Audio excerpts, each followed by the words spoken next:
संसद में हो रहा ये झंझट आखिर कब खत्म होगा? ये झंझट हो रहा है राहुल गांधी यानी कि विपक्ष, सत्ता पक्ष, और कहीं ना कहीं इसमें बीच में आरोप प्रत्यारोप के घेरे में आ गए हैं ओम बिरला। दोस्तों, आज पार्लियामेंट के अंदर यही देखने को मिला। पार्लियामेंट का जो पूरा परिसर है, संसद परिसर, उसमें मीडिया का जमावड़ा रहता है क्योंकि ये पार्लियामेंट कवर करती है, पार्लियामेंट चल रही है। तो मीडिया ने राहुल गांधी को रोकने की कोशिश की, लेकिन राहुल गांधी वहाँ से तमतमाते हुए झट से निकल गए। लेकिन राहुल गांधी से मीडिया ने पूछा ये कि will you speak in parliament, मतलब क्या आप पार्लियामेंट में बोलेंगे? तो राहुल गांधी ने जवाब दिया, they won't allow me brother, भाई मुझे वो बोलने की इजाज़त नहीं देंगे। I don't know what they are scared of, मुझे नहीं पता वो क्यों डरे हुए हैं। राहुल गांधी ये बोलकर चले गए, लेकिन राहुल गांधी काफ़ी कॉन्फिडेंट तो दिखाई दे रहे थे, मुस्कुराहट भी उनके चेहरे पर थी। लेकिन दोस्तों, कल राहुल गांधी इसी तरह से लगभग इसी वक्त में मीडिया के बीच आए थे, दोपहर के वक्त था, और मीडिया के आगे आते हुए बहुत ही बेबस दिखाई दी। अगर आप चाहें तो मेरा ये वीडियो देख सकते हैं कल का, जो कि आपने बहुत पसंद किया था। और कल राहुल गांधी ने ये बात बोली थी कि मैं तो कुछ कर भी नहीं रहा था, तो आखिर ओम बिरला ने मुझे मेरी मर्यादा को लेकर क्या मुझे बोला। हुआ ये दोस्तों कि संसद की कार्रवाई चल रही थी बहुत ही शांतिपूर्ण तरीके से। ओम बिरला ने एलओपी को टोका, राहुल गांधी को टोका कि वो संसद में मर्यादा बनाए रखें। संसद का एक आचरण है, उस आचरण के तहत ही संसद में पेश आए, जिसको लेकर राहुल गांधी खड़े हुए। राहुल गांधी के हिसाब से वो खड़े हुए बोलने की कोशिश करने लगे कि आप मेरे बारे में बात कर रहे हैं तो मुझे बोलने का मौका दे दीजिए। लेकिन ओम बिरला वहाँ से निकल गए।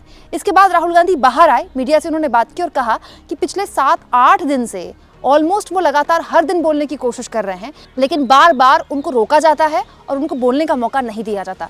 इसको लेकर दोस्तों चेयर की तरफ से कहा जाता है, लोकसभा अध्यक्ष की तरफ पर कहा जाता है, और सरकार की तरफ से संसदीय कार्य मंत्री ये कहते हैं कि सदन जो है वो नियमों से चलता है। बिल्कुल सही बात है, सदन नियमों से चलता है, लेकिन दोस्तों नियमों से कोर्ट भी चलती है, नियमों से जेल भी चलती है।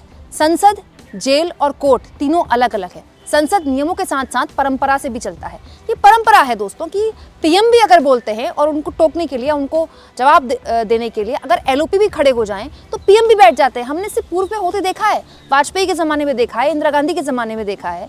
लेकिन मोदी के बोलने के बाद राहुल गांधी अगर 1-2 मिनट के लिए भी बोलना चाहें तो उनको बोलने का मौका नहीं मिलता है।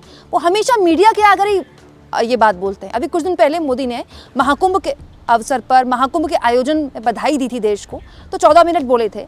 उस वक्त भी राहुल गांधी बाहर आकर बोले थे कि मुझे बोलने का मौका नहीं दिया।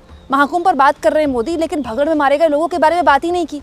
मैं भी मोदी की बात का समर्थन करता, बस यही चीज़ ऐड कर देता। इसके अलावा कल भी यही हुआ, राहुल गांधी की शिकायत थी कि मेरे को लेकर ही बात कर रही थी चेयर, मतलब लोकसभा अध्यक्ष, लेकिन लोकसभा अध्यक्ष ने मुझे ही बोलने का मौका नहीं दिया।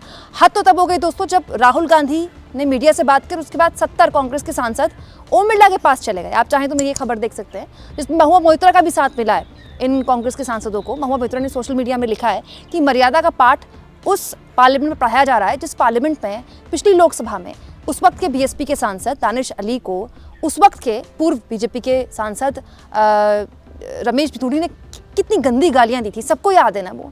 लेकिन अजीब बात यह है कि राहुल गांधी का ये कहना है कि उनको बोलने का मौका नहीं दिया जाता, और ये 1-2 दिन से नहीं हो रहा। राहुल गांधी के हिसाब से पिछले 8-10 दिन से लगातार ये हो रहा है कि ये एक परंपरा है कि एलओपी अगर बोलने की कोशिश करे तो उनको 1-2 मिनट बोलने दिया जाता है, लेकिन वो परंपरा भी नहीं निभाई जा रही।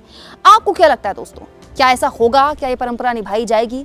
अगर मीडिया से ही राहुल गांधी को बात करनी है तो फिर संसद किस काम की? संसद में न केवल सत्ता पक्ष बल्कि विपक्ष की भी बराबर की भागीदारी होनी चाहिए, क्योंकि ये भारत का, लोकतंत्र का सबसे बड़ा मंदिर है, सबसे बड़ी पंचायत है ये। आप इस मुद्दे पर क्या सोचते हैं? कमेंट बॉक्स में ज़रूर लिखें, और जितना हो सके दोस्तों चैनल को शेयर भी करें, सब्सक्राइब भी करें, और थैंक्स और ज्वाइन के ऑप्शन से अगर आप चाहें तो कुछ आर्थिक मदद भी चैनल की ज़रूर करें।